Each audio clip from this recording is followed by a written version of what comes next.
Bonjour, aujourd'hui on va parler des constructions attributives. Et j'ai dit des au pluriel parce que vous verrez que même si le sujet s'appelle construction attributive, en réalité il y en a deux. Et ils sont bien différentes l'une de l'autre. D'abord, et vous savez bien que pour qu'il y ait un attribut, il nous faut un verbe attributif. Ces verbes attributifs, on les appelle aussi verbes copules ou verbes copulatifs. Ces verbes, qui sont un peu spéciaux, donc appartiennent à une liste assez réduite. Bien sûr, il s'agit bien du verbe être, mais aussi d'autres comme sembler et paraître, que vous connaissez bien, mais aussi d'autres comme devenir ou même rester dans certains de ces usages. On le verra mieux avec des exemples. Pierre semble, est devenu, restera, vieux. Vous voyez que j'ai changé un peu la temporalité pour voir qu'il ne se passe rien et la phrase reste grammaticale, parfaitement grammaticale. Et j'ai mis un autre exemple, Marie est médecin. Qu'est-ce que je vais montrer par là? D'abord que, en réalité, l'attribut, fondamentalement, est un adjectif. Pas toujours, mais dans la plupart des cas, vous retrouverez qu'il s'agit des adjectifs. Mais il peut s'agir aussi d'un substantif, dans ce cas, un substantif sans détermination. C'est un de ces rares cas en français où on peut avoir un substantif non déterminé.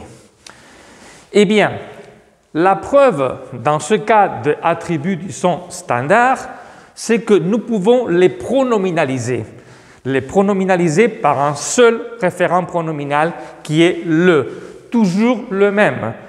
C'est-à-dire que le fait fonction de pronom neutre. Pierre le semble ou bien Marie l'est. Ce pronom le ne peut jamais être autre que le, ne peut être là ni les, c'est le. Bien. Pour les cas des verbes copulatifs proprement dit, il n'y a pas grand-chose à dire de plus, sauf que, évidemment, l'attribut se réfère évidemment au sujet de la phrase. Ce sont les attributs proprement dits. Il y a une autre construction que l'on appelle habituellement attribut de l'objet, bien que cette construction soit un peu difficile, c'est-à-dire d'un point de vue de la dénomination, parfois il y a des linguistes qui ne croient pas que cela soit vraiment un attribut, mais il apparaît dans les grammaires et il faut bien qu'on l'explique. Cet attribut est spécial dans le sens que c'est un complément qui dépend du complément d'objet direct, non du sujet. Voilà quelques exemples. Il a trouvé ton projet intéressant. Il a trouvé ton projet, donc il l'a trouvé, et ton projet était intéressant, c'est-à-dire que nous voyons que nous pouvons faire dans ce type d'attributs, il y a une sous-classe, pour ainsi dire, qui peut parfaitement être paraphrasable par une complétive. Il a trouvé quoi? Il a trouvé que ton projet était intéressant. Voilà. Il y a aussi un autre exemple, et on a nommé Marie présidente du conseil. Là, nous pouvons, pour détecter cet attribut de l'objet, voyez, on a nommé quoi? Nommé Marie, enfin nommé qui, pardon? Nommé Marie, hein, ça c'est donc le complément d'objet, et on l'a nommé quoi? On l'a nommé présidente du conseil. Voilà la transformation ici possible.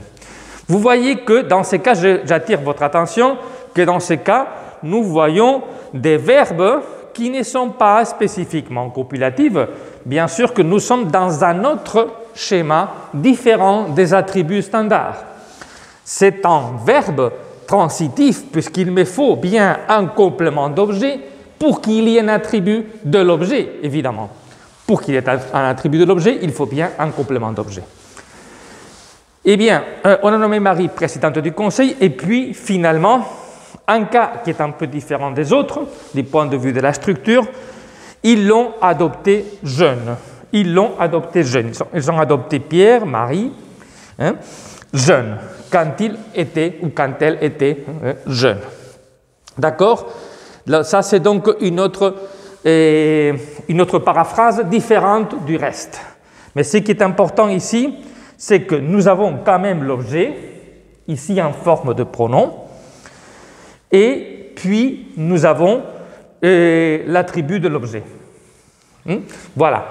Alors, donc, ces trois exemples suffisent à considérer que l'attribut de l'objet est bien différent de l'attribut proprement dit ou attribut standard, qu'il est vraiment, il n'y a que le nom qui ressemble les deux catégories.